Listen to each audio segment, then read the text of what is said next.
सुप्रभात बच्चों, कैसे हो आप सब। मैं आशा करती हूँ आप सब बहुत ही अच्छे और स्वस्थ होंगे।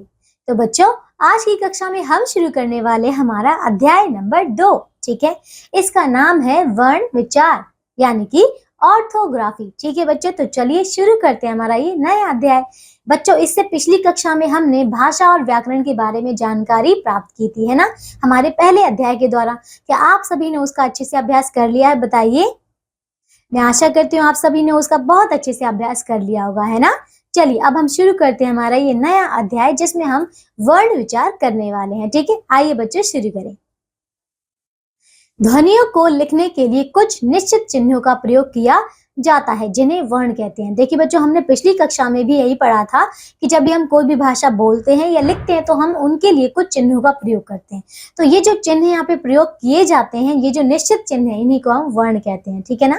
देखिए बच्चों, अब इन्हें देखिए, पढ़िए और समझिए। आइए बच्चों देखते हैं कि यहाँ पे हमें नीचे क्या दिया गया है। देखिए, सबसे पहले देखिए यहाँ पे एक शिक्षक है और यहाँ पे देखिए एक उनका विद्यार्थी है। ठीक है, तो देखिए शाबाश। देखिए अब ये जो अध्यापक है वो क्या कह रहे हैं, शाबाश। ठीक है, उसको शाबाशी दे रहे हैं। ठीक है, देखिए यानी कि श जमा आ जमा ब जमा आ जमा श जमा अ।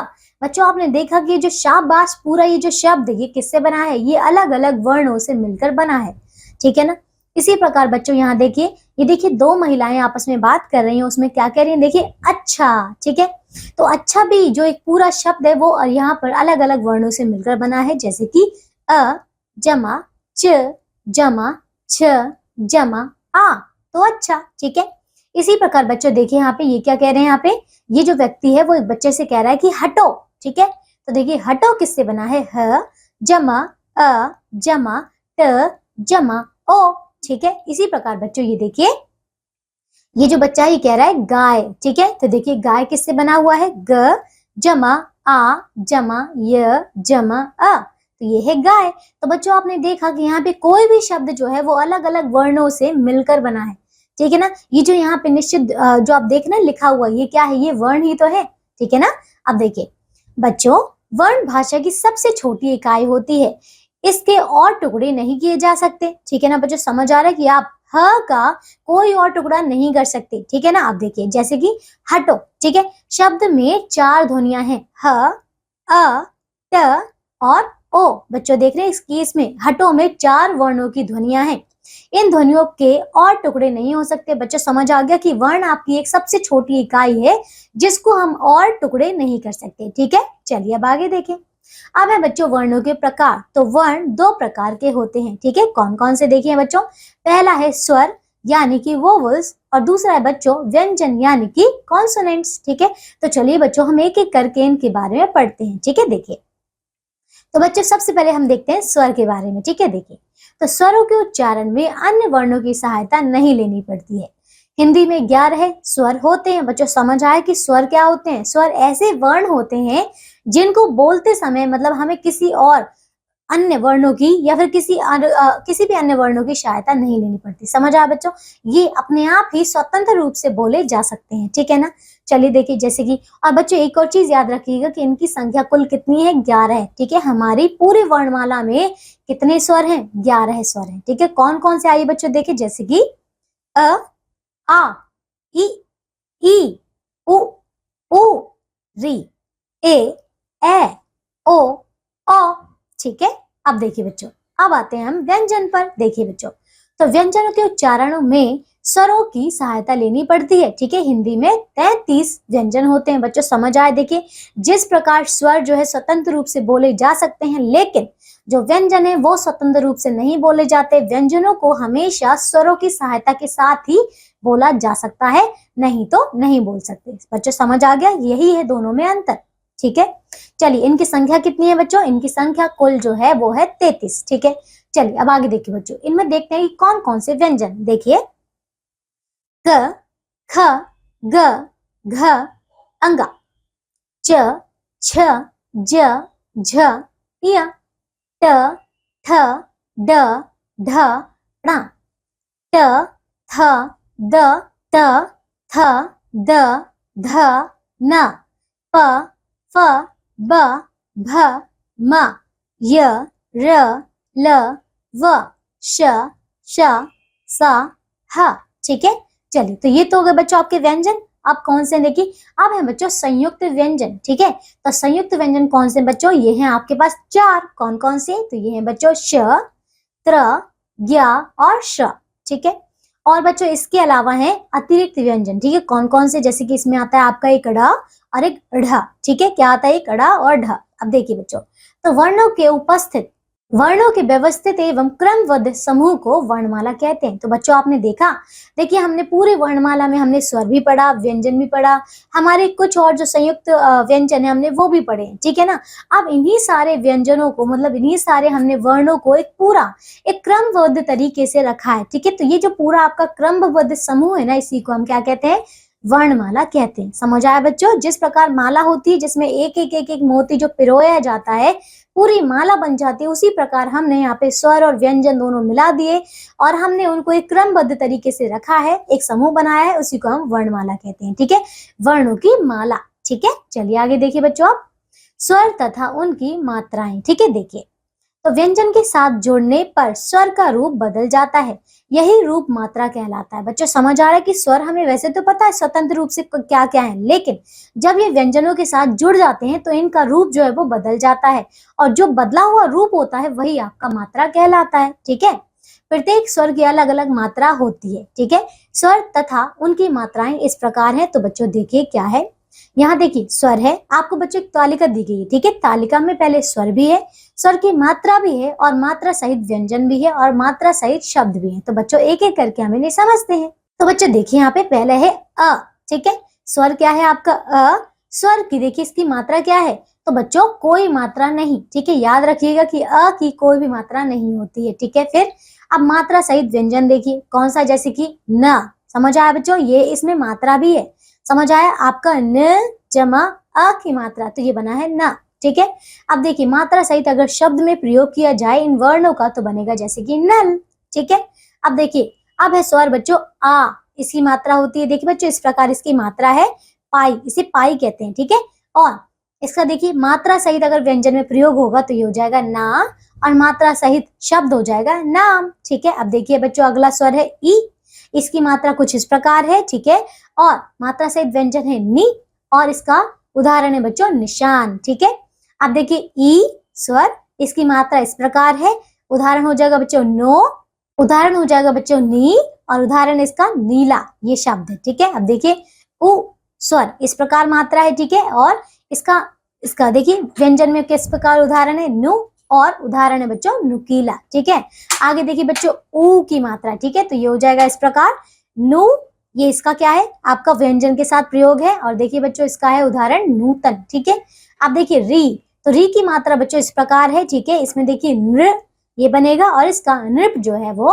उदाहरण है। ठीक है, अब देखिए ए, तो ए की मात्रा देखिए कुछ बच्चों इस प्रकार है। अब देखिए ए जैसे कि ने, तो बच्चों इसका व्यंजन में प्रयोग हो जाएगा ने, और शब्द हो जाएगा नेता। ठीक है, अब है बच्चों ए की मात्रा, और ये हो जाएगा नए, और इसका उदाहरण है नया। ठीक है, अब देखिए ओ की मात्रा बच्चों इस प्रकार है, इसका उदाहरण है नो, और शब्द हो जाएगा नोड। ठीक है, अब देखिए ओ की मात्रा ये हो गया, और ये हो जाएगा नौ, और इसका उदाहरण है नौकर। ठीक है, चलिए अब आगे देखिए बच्चों, अ की कोई मात्रा नहीं होती, यह प्रत्येक व्यंजन के साथ मिला होता है। ठीक है, जैसे कि देखिए ख जमा अ, तो क्या बनेगा ख। ठीक है, इसी प्रकार बच्चों प जमा अ बनेगा प, ल जमा अ बनेगा ल, ज जमा अ बनेगा ज, ध जमा अ बनेगा ध, और स जमा अ बनेगा स।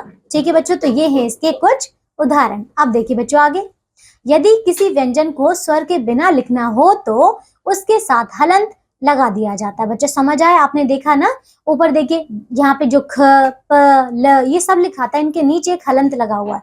ये हमें ये बता रहे हैं कि इसमें कोई भी मात्रा नहीं है, यानी कि इसमें अ की मात्रा नहीं है अभी। ठीक है, अब देखिए बच्चों आगे, र में उ, और उ की मात्रा इस प्रकार लगती है। बच्चों देखिए किस प्रकार, जैसे कि र में अगर उ की मात्रा लगानी हो तो कैसे लगेगी, देखिए बच्चों इस प्रकार। ठीक है, रु, और देखिए इसका उदाहरण हो जाएगा रुई, गुरु और रुपया। ठीक है, अब देखिए र में उ की मात्रा किस प्रकार होगी बच्चों, इसका उदाहरण है रू। ठीक है, तो देखिए इसके शब्द बनेंगे रूप, रूखा और डमरू, ठीक है ना। चलिए अब देखिए बच्चों र के विभिन्न प्रयोग देखिए। तो र का मूल रूप देखिए बच्चों क्या है, जैसे कि रजत, रात, राम, रशिम, राकेश, रक्षा आदि। बच्चों देख रहे हैं इसमें कि र का जो है वो मूल रूप है, ठीक है ना। अब देखिए र का पदेन रूप देखिए बच्चों, यहाँ पे पदेन रूप कैसे होगा, जैसे कि ट्रक, प्रथम, प्रमाण, क्रोध, चक्र, ड्रम आदि, ठीक है। अब देखिए बच्चों र रेफ के रूप में देखिए बच्चों, जैसे कि अर्थ, धर्म, मर्द, शर्त, चर्म, वर्ण आदि, ठीक है। चलिए अब देखो बच्चों संयुक्त व्यंजन, ठीक है, कौन कौन से देखिए, जैसे कि श, त्र, ज्ञ और श्र संयुक्त व्यंजन है।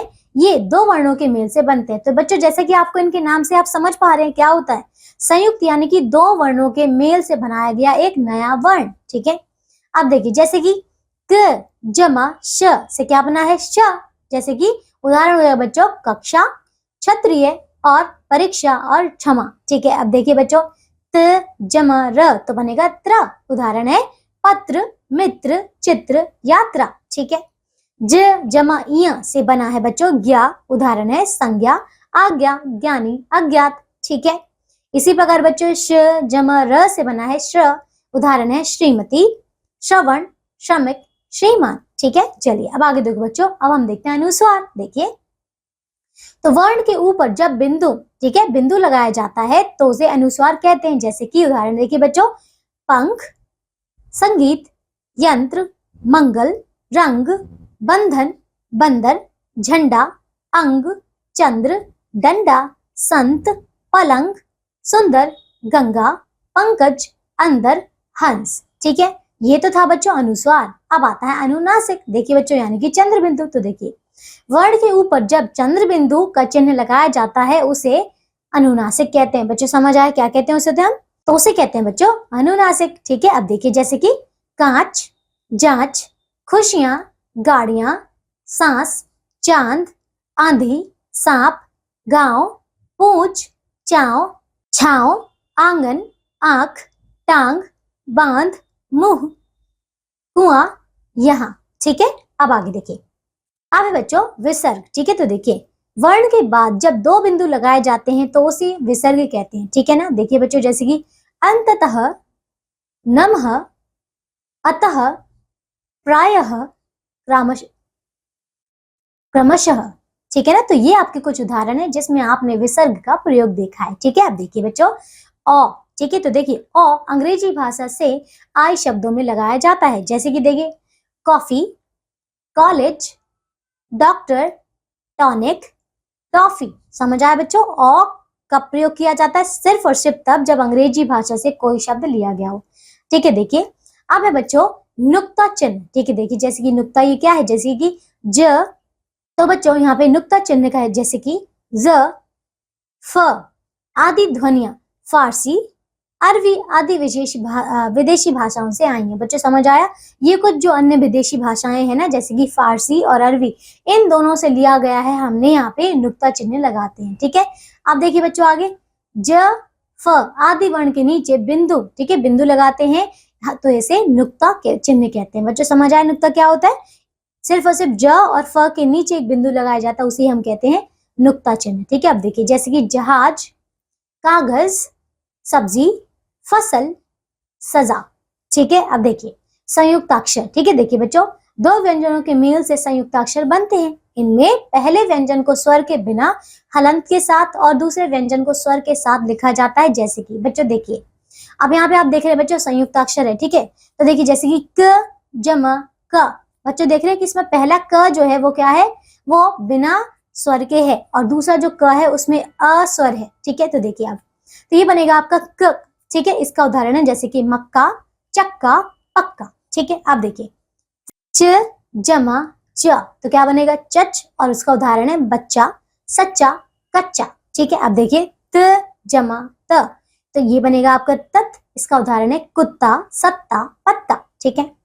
ट जमा ट, तो क्या बनेगा देखिए टट, इसका उदाहरण है खट्टा, टट्टू और लट्टू, ठीक है। अब देखिए क जमा त, तो बनेगा कत, इसका उदाहरण है बच्चों वक्त, भक्त और रक्त, ठीक है। देखिए अब द जमा य, तो बनेगा द, उदाहरण है बच्चों विद्यालय, विद्यार्थी पठ पद है, ठीक है। अब देखिए द जमा ध, तो देखिए बच्चों ये बनेगा दध, ठीक है। उदाहरण है बुद्ध शुद्ध युद्ध, ठीक है। चलिए अब देखिए बच्चों शब्द, आइए शब्द करते हैं। वर्णों के सार्थक समूह को शब्द कहते हैं, समझ आया। शब्द का एक निश्चित अर्थ होता है, जैसे कि बच्चों देखिए सबसे पहले ये समझिए कि शब्द क्या था। जब हमने वर्णों को मिला दिया तो उनके समूह को हम क्या कहते हैं, उनके एक सार्थक समूह को हम शब्द कहते हैं, ठीक है ना, जिसका अर्थ निकले, ठीक है ना। अब देखिए जैसे कि क जमा ल जमा म, तो यहाँ पे बनेगा कलम। अब देखिए यहाँ पे अलग अलग वर्ण है क ल और म, जब हमने इनको जोड़ दिया तो यहाँ बना है कलम, और कलम का एक अर्थ है, ठीक है। अब देखिए जैसे कि भ जमा व जमा न, तो भवन, ठीक है।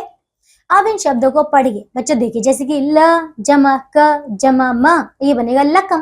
क्या लकम कुछ होता है बताइए, नहीं ना, तो ये कुछ नहीं होता, यानी कि बच्चों ये है निरर्थक, इनका कोई भी अर्थ नहीं है, ठीक है। अगला देखिए जैसे कि भ जमा व जमा न, तो भवन। अब भवन क्या होता है, कुछ भी नहीं है ना। तो देखिए लकम और भवन शब्द नहीं है, क्योंकि इनका कोई अर्थ नहीं है। तो बच्चों समझ आया, शब्द हम उन्हें ही कहते हैं जब हम वर्णों के शब्दों को मिलाएं और उनका एक अर्थ निकलता हो, उन्हें हम कहते हैं सार्थक शब्द। और जब कोई मतलब जब ऐसे समूह, ठीक है, ऐसे वर्णों का समूह जिनका कोई अर्थ ना हो, वो शब्द नहीं कहलाते, ठीक है। चलिए बच्चों, तो देखिए ये अध्याय हमारा पूरा हो चुका है, ठीक है। आइए अब हम देखते हैं कि हमने इस पाठ से क्या सीखा। देखिए बच्चों, वर्ण भाषा की सबसे छोटी इकाई होती है, इसके और टुकड़े नहीं किए जा सकते, ठीक है। दूसरा, वर्ण दो प्रकार के होते हैं, स्वर और व्यंजन। तीसरा, वर्णों के व्यवस्थित एवं क्रमबद्ध समूह को वर्णमाला कहते हैं। चौथा, अ की कोई मात्रा नहीं होती है, यह प्रत्येक व्यंजन के साथ मिला होता है। वर्णों के सार्थक समूह को शब्द कहते हैं, ठीक है ना। चलिए आइए बच्चों अब हम देखते हैं इसके अभ्यास, ठीक है। तो आओ बच्चों अब अभ्यास करें, ठीक है। देखिए तो बच्चों इसमें सबसे पहला क्या है प्रश्न, मौखिक, ठीक है। देखिए दिए गए प्रश्नों के उत्तर दीजिए। तो चलिए बच्चों जल्दी जल्दी मुझे इनके उत्तर बताइए। पहला देखिए क्या है, वर्ण की परिभाषा दीजिए, ठीक है बच्चों। क्या होती है वर्ण की परिभाषा, देखिए तो यहाँ देखिए वर्ण भाषा की सबसे छोटी इकाई होती है, इसके और टुकड़े नहीं किए जा सकते, ठीक है। अगला बच्चों देखिए दूसरा, वर्ण कितने प्रकार के होते हैं, तो वर्ण दो प्रकार के होते हैं, स्वर और व्यंजन। अब देखिए तीसरा, वर्णमाला किसे कहते हैं, तो देखिए बच्चों हमने क्या देखा था यहाँ पे, वर्णों के व्यवस्थित एवं क्रमबद्ध समूह को वर्णमाला कहते हैं, ठीक है। चौथा, शब्द कैसे बनते हैं, तो देखिए बच्चों क्या होते हैं, वर्णों के सार्थक समूह को शब्द कहते हैं, ठीक है ना। चलिए अब आगे देखिए बच्चों इसका लिखित प्रश्न, यानी कि दूसरा क्या है इसका, देखिए क सही विकल्प पर सही का निशान लगाइए। तो बच्चों देखिए यहाँ पे पहला प्रश्न पढ़ते हैं और दिए गए विकल्पों में से सही पर हम सही का निशान लगाते हैं। तो देखिए पहला क्या है, भाषा की सबसे छोटी इकाई होती है, बताइए क्या होती है, तो ये होती है वर्ण, शब्द या दोनों। तो बच्चों ये होती है वर्ण, पहला उत्तर, ठीक है। अब देखिए बच्चों दूसरा प्रश्न, वर्णों के व्यवस्थित एवं क्रमबद्ध समूह को कहते हैं, बताइए क्या कहते हैं, स्वरमाला, वर्णमाला या व्यंजनमाला। तो ये कहते हैं बच्चों वर्णमाला, दूसरा वाला उत्तर, ठीक है। अब देखिए बच्चों इसका तीसरा प्रश्न, श त्र ज्ञ और श्र है, बताइए बच्चों क्या है, संयुक्त अक्षर, अनुस्वार या संयुक्त व्यंजन, बताइए। तो ये है बच्चों आपके संयुक्त व्यंजन, ठीक है। चलिए अब आगे देखिए, तो ये है आपका तीसरा उत्तर, ठीक है। अब देखिए बच्चों इसका ख प्रश्न करते हैं, ठीक है। देखिए सही वाक्यों के सामने सही और गलत वाक्यों के सामने गलत का निशान लगाइए, ठीक है। देखिए बच्चों पहला प्रश्न इसका, हिंदी भाषा में स्वरों की संख्या 18 है, बताइए स्वरों की संख्या 18 है क्या, नहीं, वो तो सिर्फ और सिर्फ 11 है, तो इसमें हम लगा देते हैं गलत का निशान, ठीक है। ठीक है बच्चों, अब देखिए दूसरा, वर्णों के क्रमबद्ध समूह को वर्णमाला कहते हैं, ये बिल्कुल सही है, तो इस पर लगा दीजिए आप सही का निशान, ठीक है। अब देखिए तीसरा, स्वरों का उच्चारण अन्य वर्णों की सहायता के बिना होता है, ये बिल्कुल सही है, ठीक है। तीसरा बिल्कुल आपका सही है। अब देखिए चौथा, व्यंजन वर्णों का उच्चारण स्वरों की सहायता से होता है, ये भी आपका बिल्कुल सही है, ठीक है ना। पांचवा देखिए, दो व्यंजनों के मेल से संयुक्ताक्षर बनते हैं, तो ये भी बिल्कुल सही है, ठीक है ना, दो व्यंजनों के, ठीक है, मेलने से। चलिए अब देखिए बच्चों ग, दिए गए शब्दों में सही स्थान पर अनुस्वार लगाकर लिखिए, ठीक है बच्चों। देखिए जैसे कि पहला क्या है, कंगन, तो देखिए ये गगन लिखा है, अभी आप जब क पे अंक की बिंदी यहाँ लगा देंगे ना क पे, तो ये बन जाएगा आपका क्या, कंगन, ठीक है। दूसरा देखिए ये है पलंग, तो बच्चों ल पर आपको लगाना पड़ेगा यहाँ पे अंक की बिंदी, ठीक है। चलिए मैं इसको थोड़ा सा और सही कर देती हूँ, ठीक है ना बच्चों। चलिए तो यहाँ देखिए ये हो जाएगा आपका ल के ऊपर चंद्र बिंदी, ठीक है। अब देखिए बच्चों तीसरा देखिए ये है मंगल, तो देखिए बच्चों म पर आएगा यहाँ पे, ठीक है, ये हो जाएगा यहाँ पे मंगल, ठीक है। अब देखिए चौथा, तो ये हो जाएगा बच्चों बंदर, ठीक है। तो बच्चों ब पर लगाना है आपने यहाँ पे अंक की बिंदी, ठीक है ना। चलिए बच्चों अब आइए बच्चों आगे, जैसे कि ये है पांचवा क्या देखिए अभी लिखा है गगा, लेकिन गगा कुछ नहीं होता। आप जब ग के ऊपर अंक बिंदी लगाएंगे ना अंक की, तो ये बनेगा आपका गंगा। इसे बच्चों मैं थोड़ा और सही कर देती हूँ, ठीक है। ये देखिए इसे मैंने कट कर दिया और इस पर आ जाएगा बच्चों ग के ऊपर चंद्र बिंदी, ग के ऊपर बिंदी, ठीक है, गंगा। अब देखिए छठा है बच्चों कंधा, तो इस पर भी बच्चों क के ऊपर आएगी आपकी छोटी सी बिंदी, ठीक है। चलिए ये हो गया कंधा। अब देखिए बच्चों इसका घ प्रश्न, दी गई मात्रा वाले तीन तीन शब्द लिखिए, ठीक है। देखिए बच्चों जैसे कि पहला है आ की मात्रा, जैसे कि आम, आना और आकार, ठीक है। अब देखिए दूसरा ऊ की मात्रा, तो हम क्या कह सकते हैं बच्चों उल्लू, और क्या कह सकते हैं बताइए पुष्प, और क्या कह सकते हैं पुनः, ठीक है। अब देखिए बच्चों तीसरा ऊ की मात्रा, तो हम कह सकते हैं बच्चों पूनम और पूरब और कपूर, ठीक है। चौथा देखिए ई की मात्रा, तो देखिए बच्चों क्या होगा, जैसे कि ईख, नीला, पीला, ठीक है। अब देखिए पांचवा ए की मात्रा, तो देखिए बच्चों जैसे कि नैया और खवैया और गैया, ठीक है। अब देखिए बच्चों आइए अब हम करते हैं रचनात्मक परख, ठीक है। देखिए तो बच्चों इसका क प्रश्न है, दिए गए संयुक्ताक्षरों वाले दो दो शब्द लिखिए, ठीक है। देखिए बच्चों जैसे कि क, तो यहाँ पे दिया हुआ क का उदाहरण पहले चक्का, हम लिख सकते हैं बच्चों पक्का और नक्का, ठीक है। अब देखिए दूसरा तो चच, इसका उदाहरण बच्चों बच्चा, एक और लिख सकते हैं बच्चों सच्चा और एक कच्चा, ठीक है। तीसरा देखिए तत, इसका उदाहरण एक दिया है कुत्ता, तो हम लिखेंगे यहाँ पे क्या क्या बताइए।